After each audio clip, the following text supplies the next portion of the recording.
প্রাণপ্রিয় ভিউয়ার্স, কেমন আছেন সবাই? আশা করি ভালো আছেন, আশা করি সুস্থ আছেন। সবার ব্যবসা বাণিজ্য কাজকাম আশা করি ভালো চলতেছে।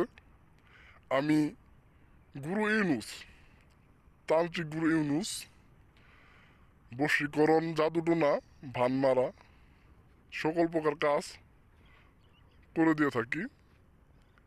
কেউ যদি কাজ করাইতে চান, ভিডিওতে দেওয়া নাম্বারে যোগাযোগ করে কাজ করাই নিতে পারবেন। কেউ যদি আসতে চান, আমার ঠিকানা দেওয়া আছে, ঠিকানা অনুযায়ী আসতে পারবেন।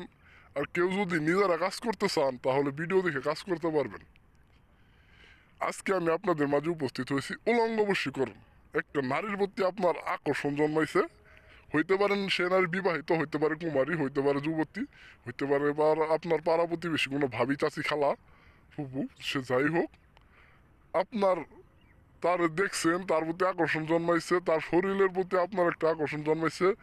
আপনি কোনোভাবে রাত্রে ঘুমাইতে পারেন না, তার শুধু স্বপ্ন দেখতেছেন। একটা দিনের জন্য হইলেও তাকে আপনি আপনার বিছানায় চাইতেছেন। একটা দিনের জন্য হইলেও তার সাথে আপনি সহবাস, মেলামেশা করতে চাইতেছেন।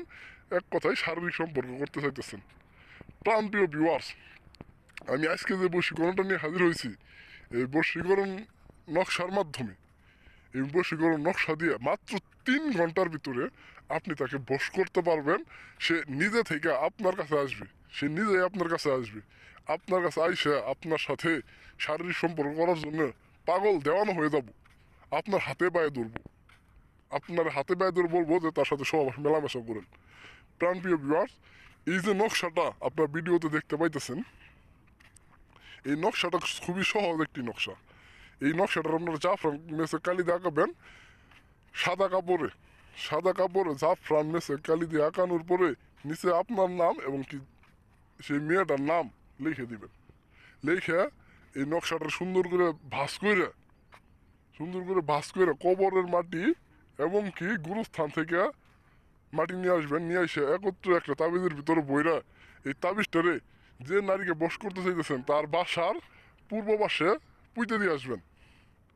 পূর্ব পাশে মাটির নিচে পুঁতে দিয়ে আসবেন। এতটুকু কাজ করতে পারলেই সে নারী আপনার বশ হয়ে যাবে। এই তাবিজটা পোতার 3 ঘন্টার মধ্যে সে নারী আপনার কাছে আইসে আপনার সাথে সহবাস মেলামেশা করার জন্য আপনার হাতে পায়ে ধইরা অনুরোধ করব। যতক্ষণ পর্যন্ত আপনি তার সাথে সহবাস না করবেন, তার সাথে যৌন মিলন না করবেন, শারীরিক সম্পর্ক না করবেন, ততক্ষণ পর্যন্ত সে